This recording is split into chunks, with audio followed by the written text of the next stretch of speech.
up? I am here once again by my lonesome, by myself, and with you people talking about Impact Wrestling. Oh, look at me. Oh, look at the shakes. We got the shakes again. The Parkinson's on our fucking logo here. I am Nick Diaz, all by my lonesome. Like I said before, I'm going to reiterate that a couple of thousand fucking times during the show. But I'm with you guys. And here's the thing, I talked about this yesterday when I was doing the review for WWE Raw, which was a fun time. I'm so glad that you guys were able to join me for that shit. It was so much fun. But the thing is, oh, look at that, I screwed up something over here. Oh, no, oh, look at me, look at old Diaz just screwing up the whole fucking thing. Let me go ahead and put this back on here. Let me see. Sorry about that, folks. This is going to be a little confusing. Let me see, does that work? It doesn't work still. Oh, Jesus.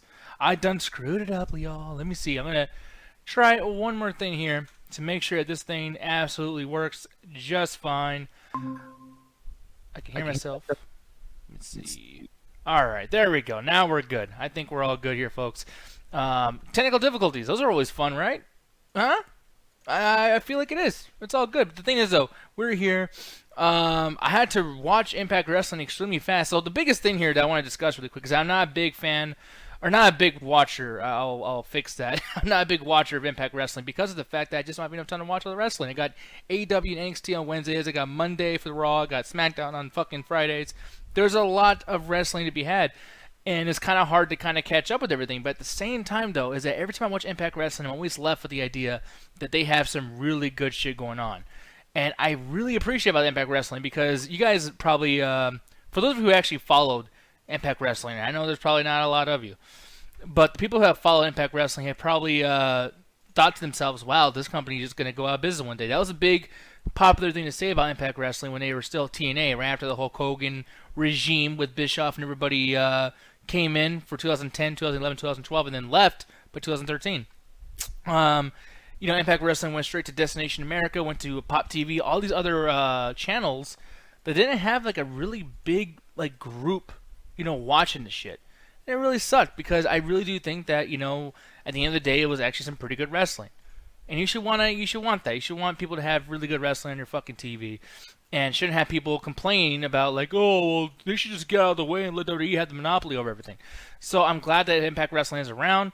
And I gotta tell you, dude, looking at like what happened tonight on the show, they're doing better than fucking like a lot of people have. I mean, I think they're doing better than even fucking Ring of Honor. You know what I mean? So here we are right here. Today is the Go Home show for their big show, Hard to Kill. That's going to be on Saturday. So we're watching, the Go Home show, which basically, if you guys are not familiar with the terminology of WWE or wrestling in general, I keep fucking saying everything's WWE. My bad. That's going to be something I'm going to get used to not doing when we're talking about wrestling on this particular show because we're the all-encompassing wrestling show for professional wrestling and sports entertainment, all that good jazz. But the thing is, though, guys, they're building up these matches for Saturday because this is their last chance to actually give a shit because it's all on pay-per-view. They're going to want you to spend your money.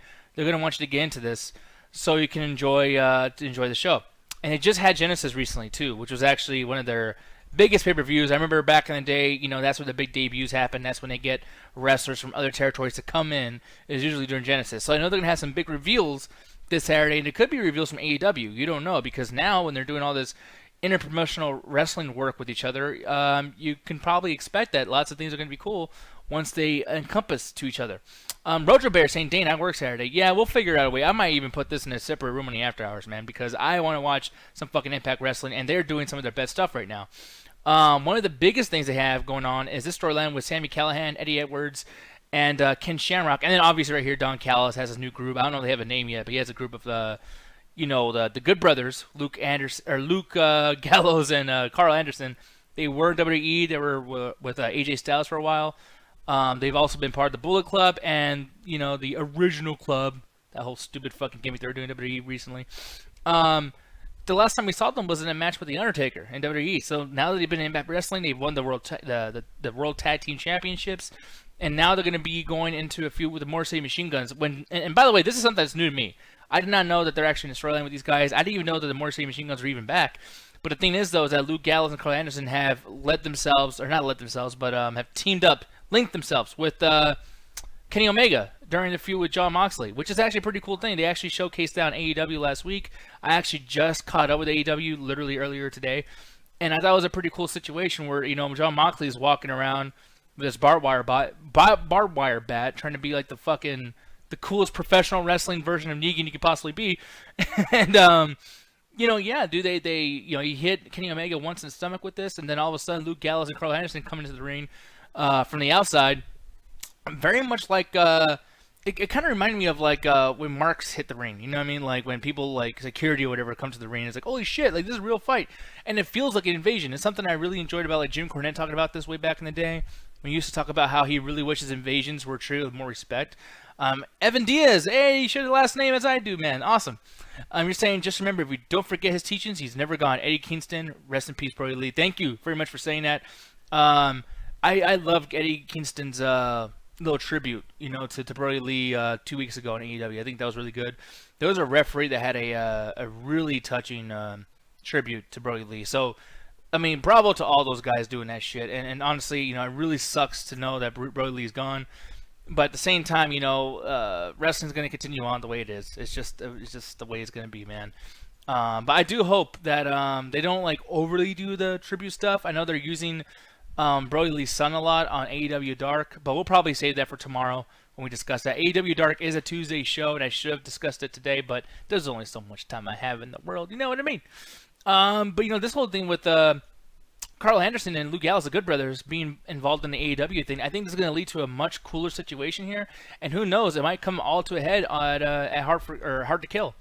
And I will tell you guys, I'm going to spoil something for you right now, just so you guys are not waiting for the whole review that I'm doing to see if this happens. But no, there was no Jon Moxley sighting over there in Impact Wrestling. That did not happen, and I think it's almost a good thing. You know what I mean? I mean, we got, building the solo stars like fucking Moose over here. We got the Divas, or not Divas, but the Knockouts doing their own thing. Rich Swann, was the main event tonight, and they do lots of good building his character up, even though he's already built as a world champion. But I thought that shit was kind of cool. Even this Knockouts match, this was intense. I forgot the names of these girls. Like I said, I'm not really super into Impact Wrestling right now because it's just been so long since I've seen a full show, and there's lots of characters and storylines I'm not totally familiar with, and I will familiarize myself with them within the next 7 days. But I really liked that match. I thought that was pretty cool. You know what I mean? I thought that the ending was a little strange. There's some characters on the outside of the ring. I didn't know what they're thinking. Rosemary's out here. I like Rosemary a lot. I like Deonna Purrazzo. But there are some things here that I feel like, probably need more context from the commentary table. I didn't think the commentary team explained a lot. Josh Matthews and Madison Rayne. And I do like their pairing, by the way. Josh Matthews and Madison Rayne are a very, very good, couple for the fucking for the commentary. I think it's really cool. But at the same time, there's just so much going on here with so many characters. It's one of those situations where I feel like we could have had a better explanation as to why we should give a shit. You know what I mean?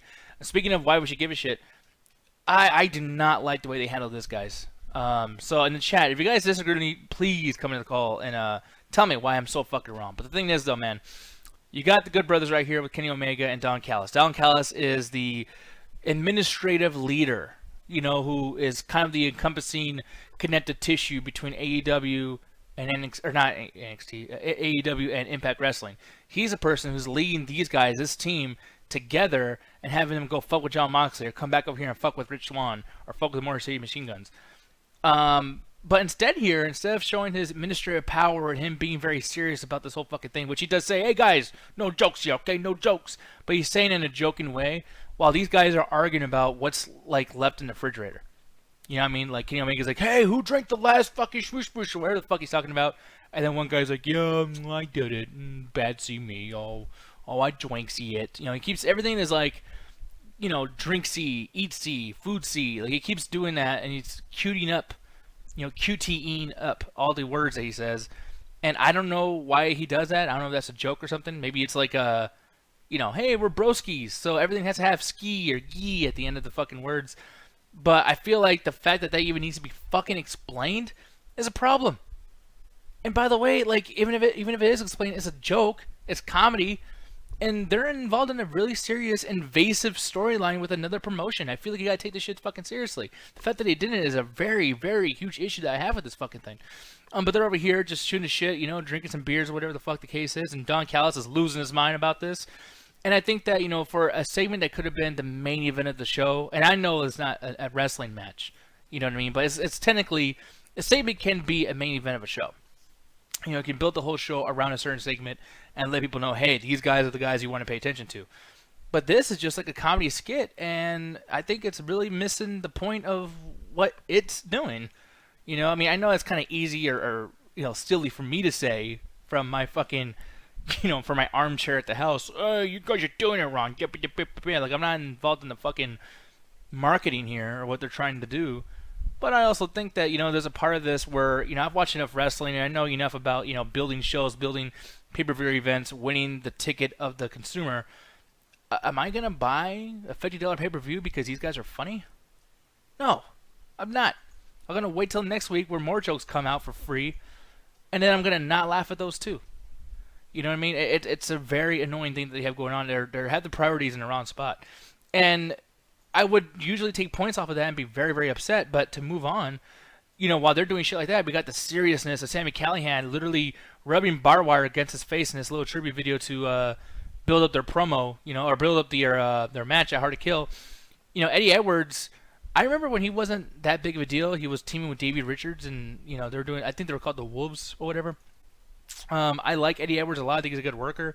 But Sami Callihan, I've always felt like he's not that great. I just like his character. I like his promos. I like his acting. But the hacker idea is a pretty cool fucking concept, considering the fact that it's basically doing the Bray Wyatt thing, but also doing the thing where it's like he's a James Bond villain in wrestling. It's really cool.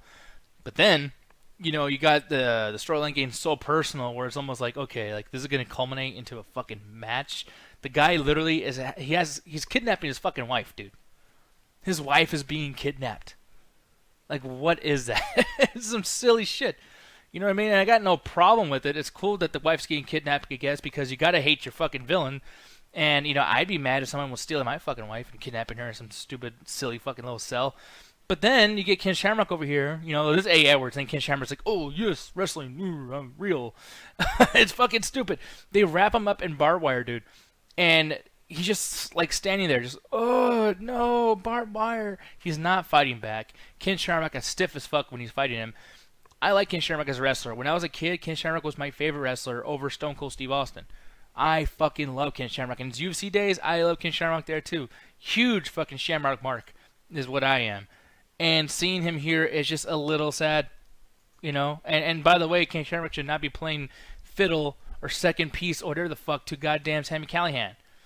They were just on a feud recently too. It's like, I don't know what the storyline purpose was to make Ken Shamrock be his little bitch boy, but it's kind of annoying. And, the very serious promos in front of the same gate that he had barbed wire wrapped around him in. Like, hey guys, I'm going to win this match. I'm going to win this fake wrestling match. You kidnapped my wife, put her in a fucking room full of fencing and gates or whatever, but I'm going to win this match. Why are you talking about winning the match? Talk about beating the fuck out of that guy who put your wife in there, dude. So it's a very, very confusing thing. But then again, it's like, okay, he's talking about the match, and I think it's cool they're talking about the match because at the end of the day, these are wrestling matches and they are athletic bouts. So we got to kind of bring that up, right? And there's certain storylines that are made just for that.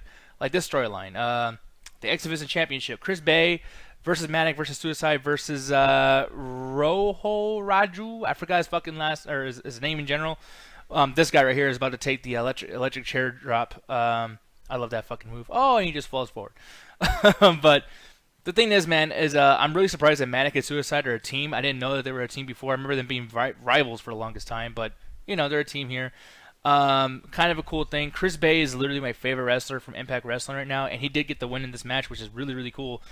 But I think he got the win of the match because I think TNA/Impact Wrestling, they know that Chris Bay is better as a chaser rather than a champion. And that's going to be the case. Raju, though, his whole fucking thing, lots of the stuff that he does is very comedic, very chicken shit heel, very complainer heel. It's like he's doing a not-so-great version of Sami Zayn. And I'm loving Sami Zayn shit right now. Like, Sami Zayn is one of my favorite fucking things about wrestling in general. So to see a guy do a not-so-great version of that is kind of like, it is what it is. But the fact that all these guys are involved, because today's match was a tag team match. But there's going to be a Fatal 4-Way, I believe, and I could be incorrect, whatever, it is what it is. Hard to Kill, they are all going to be going against each other, and I think that lots of that story was presented here in this match today. I think that's pretty cool. But I will tell you, though, Chris Bay for sure is not going to be winning the championship because of the fact that he's probably a better chaser than a winner. But then who's going to win the championship? And I'm like, you know what would be really interesting? Let's see Raju win. You know, like he's a guy who comes out to the ring and looks a little formal. You know, looks like he's a fucking badass, large and in charge. The whole thing. He could definitely pull off the fucking aristocrat look or whatever the case may be. And that's somebody you hate. That's somebody you want to fucking see get defeated. And Mannequin and Suicide can be wrestling for no titles and still be interesting anytime they fucking wrestle because they're mysterious characters. Chris Bay, though, I want to see him chase that, and I also want to see him chase Rich Swann. I want him to go into the world title picture. That'd be way more interesting for Chris Bay. Chris Bay has easily one of the best theme songs on Impact Wrestling. Fucking just so quick in the ring, man. Just like jumping all over the goddamn place, doing all this crazy stuff. I love Chris Bay. And I don't think that they're utilizing him as well as they could. But watching a match like this that's so busy, it's like you might not know Chris Bay as a character, really. But when you see so much shit going on here, and you see Raju, in control over here, you see Suicide and Manic, and the commentary did a really good job explaining why it's so crazy that Manic and Suicide, the two masked wrestlers, were actually helping each other out. They're like, oh my god, this is amazing. I can't believe that they're together. They're like an Avengers team, they kept saying. And I thought that was a really cool concept for them to actually bring that up because it's like, yeah, it is making something seem really, really cool, not building towards something. But Bay over here, I feel like moments like this, especially the way they shoot it with the camera, not these two, but the way they shoot Chris Bay with the camera, I feel like they're kind of letting you know, like, hey, this is our guy moving forward. And in years from now, Chris Bay is going to be our motherfucker. And that's cool. You know what I mean? Look at this right here. I mean, can you imagine this being a picture that they show in 2 years from now of like, hey, it all started 2021. This motherfucker was whooping ass, beat 3 other guys in X Division fucking Fatal 4-Way championship match at Hard to Kill. I don't know, man. I can see it. Could be cool. It can easily not be cool too. But I'm hoping for the fucking best, guys. I really am. But moving on. Eric Young, let me actually lower this a little bit. I got the audio on this fucking thing. But Eric Young came over here and just beat the absolute shit out of some ECW original guys. They had Rhino, Tommy Dreamer, and then a guy called like Little Cousin or some shit. I forgot his name. But Eric Young is doing something reminiscent of Sanity over there on NXT. And I gotta tell you, dude, this must be so fucking like nice for him to do, to be in charge and be serious again. Look at his face. Just like, ooh, a mean, bad motherfucker. Look at it. I think that's really cool. I think that's actually a pretty cool thing to see him actually be involved in a character again, because I gotta tell you, dude, when they were using him to be a ripoff of Daniel Bryan's fucking Yes Movement shit, remember that? Back in fucking like 2015, they had a whole Eric Young / Daniel Bryan thing going on. And they're trying to copy WWE all the fucking time. And now, after his fucking colossal failure of having Sanity on WWE SmackDown, that was a fucking trash ass move from WWE. Hated that. But looking to do this over here, I'm like, you know what? I'm glad to see him so invested into a character and being surrounded by guys that fit his type of fucking like aura. Like this big guy over here, I forgot his name, but he's fucking awesome, dude. Love this guy. And love the crazy fuck on the right. He looks like a crazy redneck person that's gonna, fucking lock you in some kind of cell or something. Love this. Love Eric Young. I hope that continues in the way that I think it might. This scene over here, this girl, I forgot her name again. My bad. I think it's like Tanea or something. I'm stupid.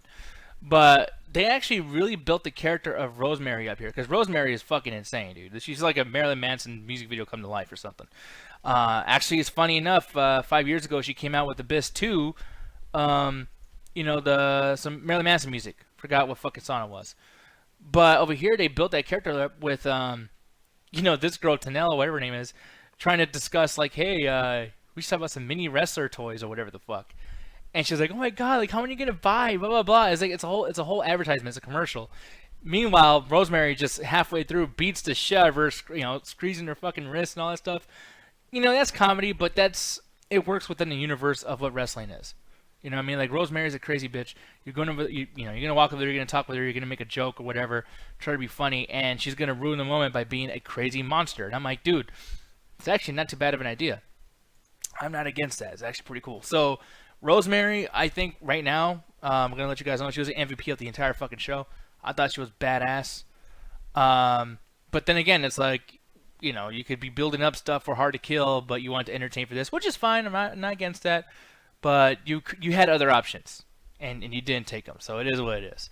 But moving on, one thing I want to bring up really quick, y'all.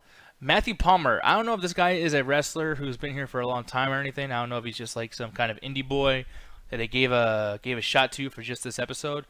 But Moose done wrecked this boy's shit. He fucked him up. I liked it. I liked that he completely beat his ass. You know, I like Moose as a wrestler. I think he's actually pretty intimidating. His serious, no emotions on his face, kind of like, I'm going to fuck you up, pal. So in control. Such a damning presence. I like it. But at the same time, it's, you know, I don't know. Imagine if just, you know, you had like a really good boxer, you know, win a bunch of matches, but he doesn't talk on the mic. Then why do you need to see him? Why do you want to see him win or lose? You're just there to see the damage afterwards. And that's the only thing bad people had to say about Bill Goldberg. Now they're doing it with this guy. You know what I mean? And it's nowhere near as much flash as far as entrances or taunts that Goldberg had, yet it's a very Goldberg-esque run that Moose is having. And, you know, I'm not against it, but they could be doing more. And I think they know that. I think they're just waiting till after Hard to Kill to continue on with that shit.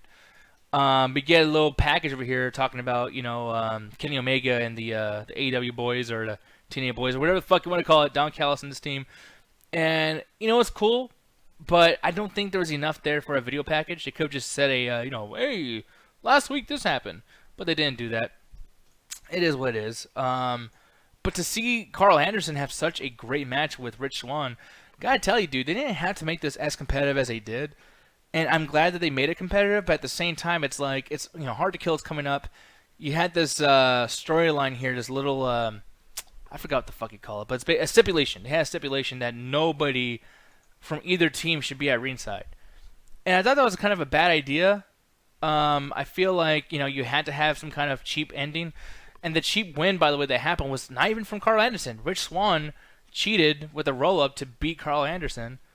I think that wasn't really necessary. But then at the very end of the show, they had this big-ass backstage fight. And, yeah, I didn't mind it. Oh, this is not even it. This is not even it, people. What the hell? Let me go back over here. Here we go. We got this fight back here. I feel like the backstage fights look really fake and really stupid. I don't like them. But at least they had the last big blowout fucking thing. I think the only thing this really needed, though, is I needed to see Jon Moxley wait outside, you know, outside the arena or something. You should have brought up Jon Moxley. The last time we saw any of these characters, they were beating down a fucking hopeless and helpless Jon Moxley. And yet we're looking at this, and it's like just some silly backstage brawl that we could have seen like 1,000 times by now. Not a fan of that, guys. Not a fan of that at all. But at the end of this, man, all I will say, because I don't want to be all that negative, and I mean, there's really no reason to be honest. Like, it's lots of this shit's pretty cool. But I will say that looking at Impact Wrestling, I do want to continue watching this. There's enough stuff here that's actually pretty interesting that I'm going to continue watching this, and I might continue reviewing. You know, we'll see about that shit. But at the same time, it's like there's things that they can do to really buff up, like the reasons why you should buy, you know, the pay-per-view. It's literally on not Sunday. It's literally on Saturday. And the fact that, you know, we don't really have too much of a reason to watch Hard to Kill other than, like, yeah, we want a couple of storylines to end or whatever. It's kind of weak. You know what I mean? WWE usually has, like, 5 fucking storylines that you kind of care about. AEW has every storyline that you kind of care about. And here, not a whole lot. So I'm kind of seeing why people don't watch Impact Wrestling, but there's a lot of promise here, guys. And I feel like if you're on the fence of watching Impact, you should definitely watch it now so you have all the context you're going to need when Impact Wrestling's on top of the fucking world, because they will be. My final rating for this is 3 out of 5. This is a very average show on this particular evening, but any other evening it could have been fucking amazing. And I have hopes that they will continue to be amazing moving forward. But with that said, guys, that's it for me. That's it for my wrestling cap at the fucking my wrestling review for this thing. I will say, start of the show, I do think that Eric Young was to an extent, Chris Bay was to an extent, but I mean, your main dude here is clearly Rich Swann. I don't know what's going to happen after Hard to Kill. I don't think it's going to be the face of Impact Wrestling after that. I think it's going to lose the title soon, so we'll see.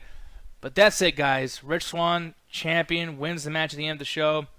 Jon Moxley did not show up. Don Callis is still an asshole. We will see what happens tomorrow night in AEW Dynamite when this storyline continues, and it surely will fucking continue. So, with that said, though, guys, I want you to go watch Impact Wrestling, watch the rest of our shows, the chat tag, all that good shit, and hopefully you guys get in chat more often. I know there was pretty much no interactivity tonight.